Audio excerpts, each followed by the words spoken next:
You don't have to be a beginner to feel stuck. And in fact, oftentimes the more you create, the more burnt out you feel. I'm Adam from Dirty Roots Berlin. I've been growing houseplants for over 25 years, and I've been running a creative business for over 7 where we focus on plants as an artistic medium.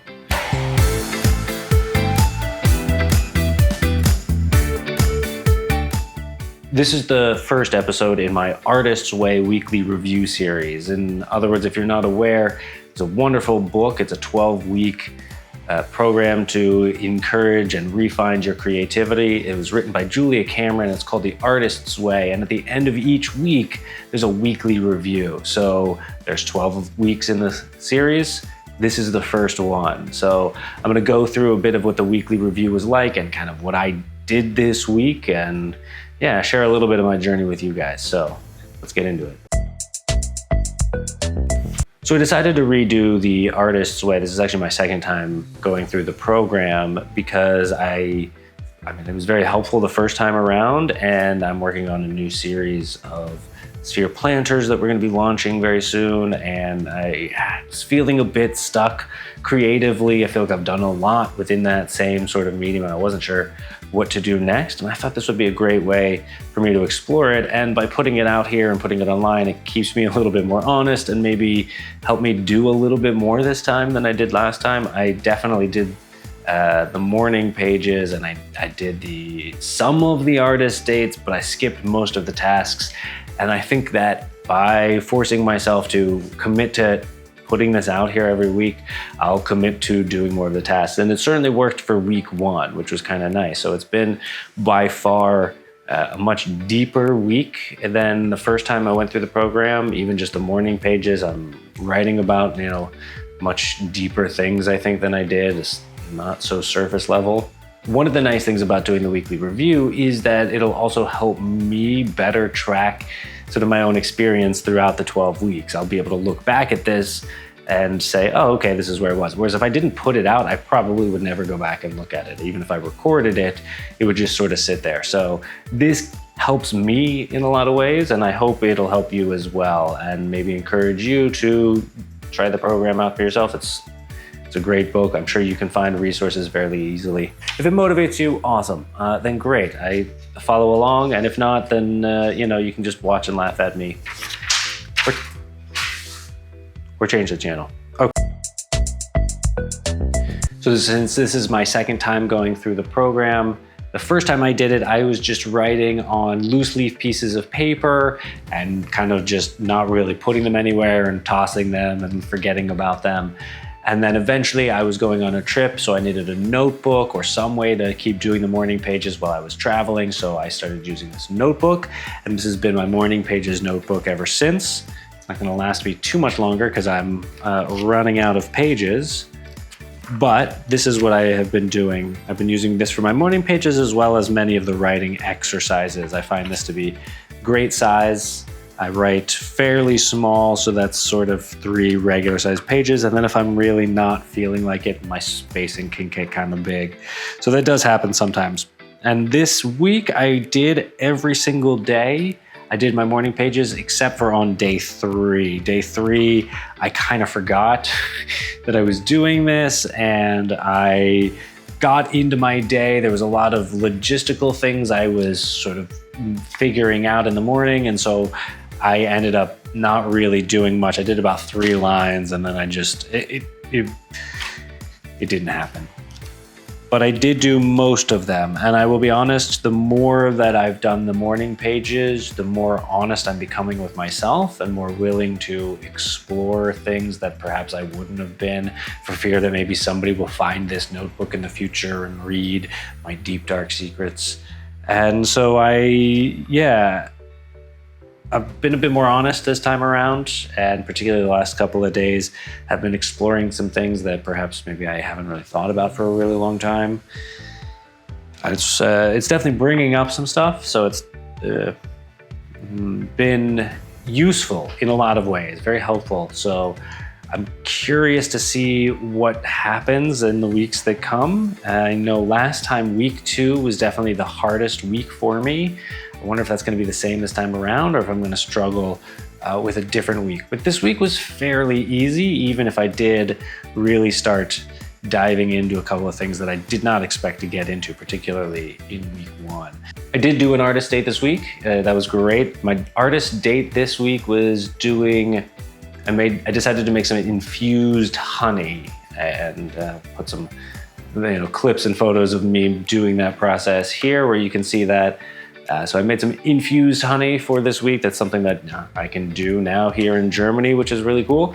And it's a bit more complicated of a process than perhaps traditional edibles. So I thought this would be kind of fun. Turned out to be a really big success. And yeah, that was an opportunity for me to sort of do something I enjoy, have some fun, not too serious, and just kind of be alone in the kitchen.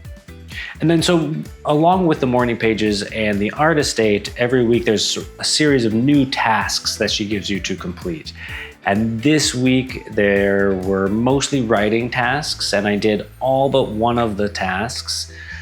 We'll go through each one at a time. The first one was to basically come up with 3 old enemies to your creative self-worth in what she calls the Monsters Hall of Fame. So people that in one way or another basically made you feel bad for being creative or being yourself. And this was a new list for me. I did this test the first time around, but I definitely had different people on my list, had different feelings about the people that were on my list the first time, and I had new people on, and I was surprised, I'll be honest. Again, this week was really eye-opening for me in a lot of ways. I think maybe because it's my second time through, I'm a little bit more willing to be open and to see what comes. And the 3 monsters were not the 3 that I kind of would have expected. Had you asked me just on the street, who were the people that made you feel the worst about your creative self-worth? I probably would not have picked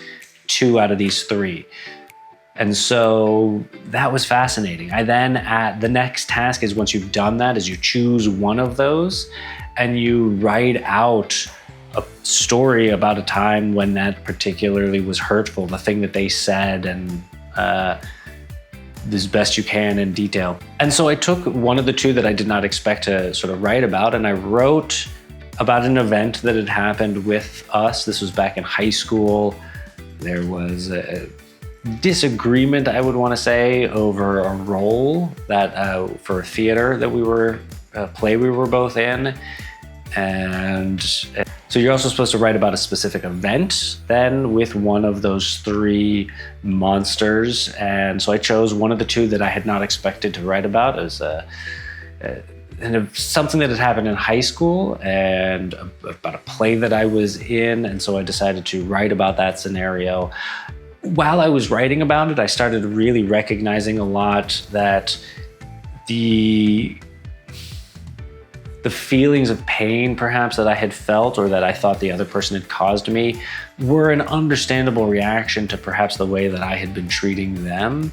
And I was not really fully able to just completely blame the other person for this lack of my creative self-worth. And in fact, I realized that I probably played a large role in setting up the scenario where this took place, and probably also could have, if the roles were reversed, be written down as the monster to this person's creative self-worth as well. So I did the exercise. I wrote about that and that being sort of a issue, but also in the writing, I started taking responsibility for my part in that as well. And I think that I understood that the purpose was to sort of get past this emotionally, and perhaps maybe just by blaming the other individual and saying how terrible they were, that would have made it easier. But I think that in reality, me taking responsibility for at least part of the situation allowed me to understand it a lot better, or accept it and recognize that it wasn't just somebody being a jerk to me, but rather, I was being a jerk to somebody else. And that in the totality of our relationship and in every aspect of the whole thing, it wasn't really just solely this person's responsibility or solely this person's fault. So that was actually more helpful than I expected that to be as well. At first I was like, ooh, I know I'm supposed to just be blaming this person and getting mad at them, but not doing that made me feel a lot more comfortable about the whole situation. And then she said to perhaps sketch or cartoon, this event or person. I did do that. I kind of felt bad doing it because, again, I had sort of come to a understanding in the situation, so I don't think it was fully necessary, but I still did it. It did feel good. I'm not that great at drawing, so it wasn't like a realistic representation of this individual, but more an emotional representation of how I felt about the situation. And that was quite cathartic. Knowing that I'm not drawing this person, but rather how I felt about what had happened, and still taking responsibility for my part in that and putting that into the drawing that I made it a lot more healing for me, I think. It was sort of, I found that way more beneficial than perhaps if I had just shown direct anger towards this person.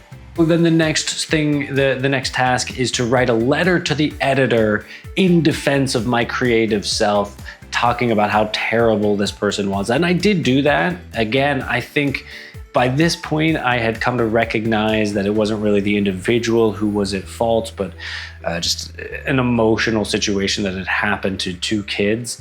And so by this point, I did the task at talking about how terrible they were and how awful it was. But it wasn't, again, meant to, at least when I was writing it, to be an actual attack on this person. But I found it to be rather an attack on that emotional disturbance that had taken place, that it had caused a block I didn't really understand or expect. And so this was my way of moving past it, even though I recognize it was my own block. It really wasn't the other individual. It was my own doing. I let them block me rather than them being the cause of the block. And so by recognizing that in writing it, it became almost a caricature of the situation, that it wasn't really the real situation. It became almost a joke. And then because it became a joke, it became even easier for me to sort of process. So then the next one is to list 3 champions of your creative self-worth. So in other words, people who had been very helpful creatively. And this list also I didn't expect. There were some people, there was a person on this list that had been previously on the monsters list. So clearly they'd been both supportive and maybe not so supportive. And yeah, one of the creative people so you write about these 3 creative individuals or people who had been helpful for your creativity. And one of them was a computer teacher I had in high school. And so you take one of them and you write sort of a longer, just like you did with the monsters. And so I wrote this sort of talking about a particular time. Teacher was particularly supportive of my creativity. In fact, she was supportive of my creativity throughout the multiple times I took her class. And I mean, it was a fun, creative computer class as it was anyway, but she was really always very supportive. And so I kind of wrote about a particular time that really struck me as allowing me to express myself and my creativity in a way that maybe a lot of other people hadn't.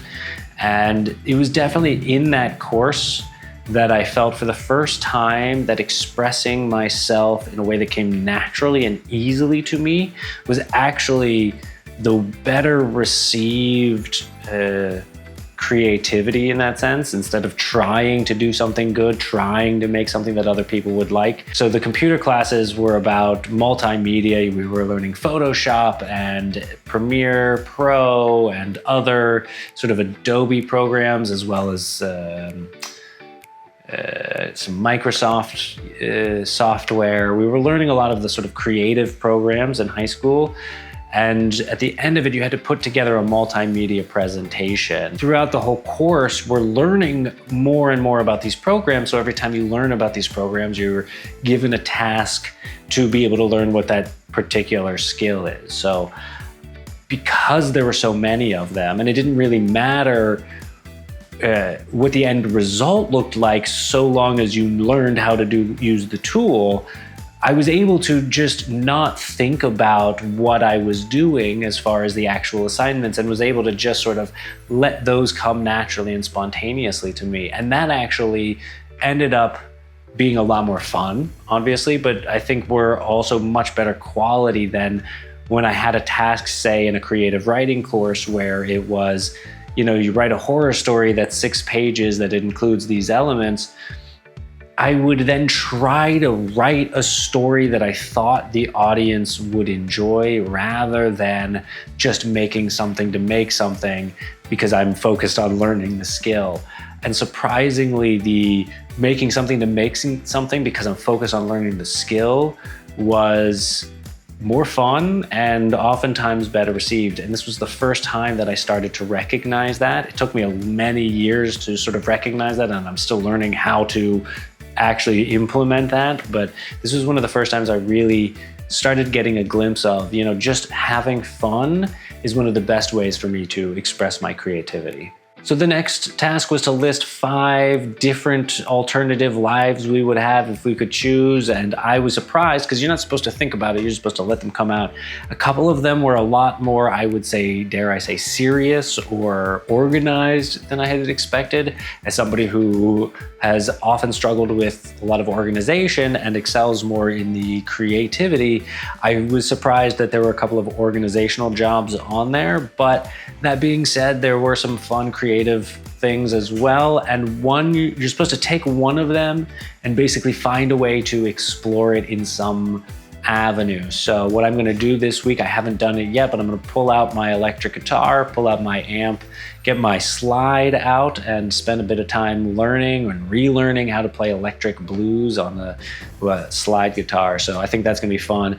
I've always wanted to really do it. I've put a little bit of effort into it, but not nearly enough. So that's gonna be what I'm gonna be doing this week. Not necessarily as my artist date, but it might be my artist date, but I'm definitely gonna spend at least a little bit of time, maybe an hour or so, getting back into slide blues electric guitar. One of the other things we were doing with our morning pages, and it wasn't and still isn't particularly clear exactly when or how often I'm supposed to be doing this, but that's affirmations. And so some of the affirmations that are given, for example, would be, I'm a brilliant and creative artist. And so what you would do is you write down the affirmation 10 times, I guess, after your morning pages. And so as you're writing them, things will come up. So if I were to write, say, I'm a brilliant and prolific artist, then maybe somewhere in my unconscious would be like, well, no, you're not. You're dumb and you're lazy and you never accomplish anything. And so when you're writing these affirmations, you then also write the blurts. And then you turn those blurts into other positive affirmations. I remember when I was doing this the first time I did the course, and I was actually really surprised how often the blurts came out. Every time I would write something, there'd be 1, maybe 2 blurts. But what struck me the most then, and is still true now, is that every time there's a blurt is the language that's used. So I'll write an affirmation like I'm a brilliant and prolific creator, and then the blurt will come in the form of you. So it will be, no, you're not. No, you're lazy. So the affirmation was always in the positive of I am, and the negative was always no, you're not. And they really showcased to me that this is something sort of outside of myself, or not that it was directly said to me, but a message that I had interpreted from somebody outside of myself. And this time around, as I've been doing the affirmations, I've noticed there's far fewer blurts, and even occasionally those blurts have been positive. So I don't remember what affirmation it was on, but it was something like, you're a brilliant and prolific creator.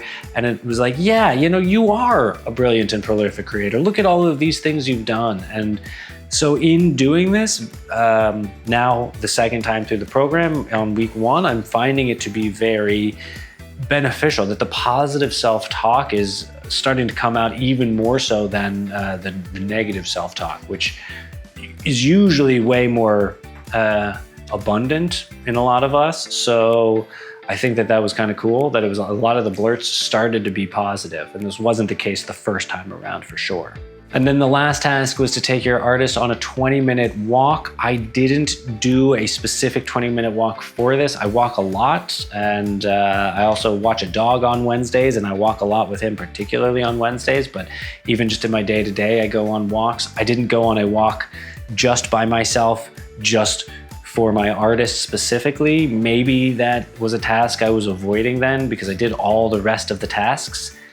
So I do have a little bit of time left in quote this week today. So maybe I will go do that, see if I've been avoiding it for some reason. But other than that, yeah, I think I did all of the tasks. I felt like I didn't have to because I walk a lot, but also now that I'm saying it out loud and into a camera, I do feel like maybe that was a bit of an excuse not to do it. Trying to keep myself more honest by doing this. I think when I'm done recording, I will go take myself out on a 20-minute walk today and see what I notice. This week the morning pages to me were the most helpful this week. I did the tasks. They were great. They sort of started the ball rolling, but the morning pages, there were a couple of times, particularly, I guess maybe the last 2 days I've done them, that for the first time I really felt like, okay, I can say whatever I want on this page, that this is really just for me, that there isn't anybody else who gets to read this, that this is a safe space, if you will. And it's been very helpful to start looking at some stuff I think that I've maybe ignored for a really long time, and I didn't even bother to look at the first time I did The Artist Way. Instead, I did it, and that was good in a lot of ways. It helped me get past a lot of blocks that I had around a couple of things, but I do know that I could have done a more thorough job or a more sincere job, and so I feel like I'm doing that this time around. Again, maybe because I'm putting it on a video and it's forcing me to be a little bit more honest. But it's definitely writing 3 pages in the morning, particularly if you're willing to, or at least if I'm willing to, allow myself to write whatever is coming. Found the morning pages extraordinarily beneficial the first time I did The Artist's Way. And this time around, I'm already finding them to be even more beneficial.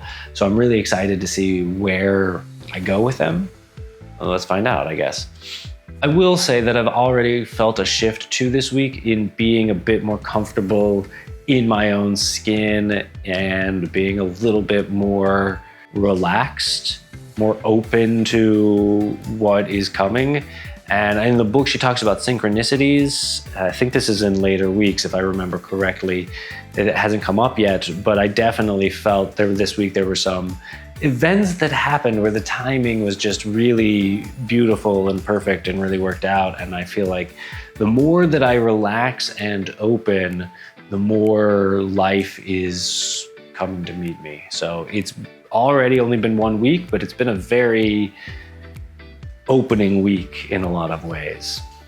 I think one of the biggest frustrations that I found as far as from Dirty Roots throughout this process is just finding the time to balance both the work and the creative work. And that includes this new collection, as well as, taking care of the plants and, continuing to work on the business. There's been a lot going on, and adding this creative, The Artist Way program on top of it has definitely tightened things. So it's been a bit of a challenge, but it's a challenge that has, in many ways, I think, been very beneficial, even in a short period of time. It's sort of like, it's like exercise in a sense that it's hard, particularly at first, but the more you do it, the easier it gets, the more it becomes part of that routine. So hopefully by forcing myself to stick to this for the next 12 weeks, by putting these videos out, that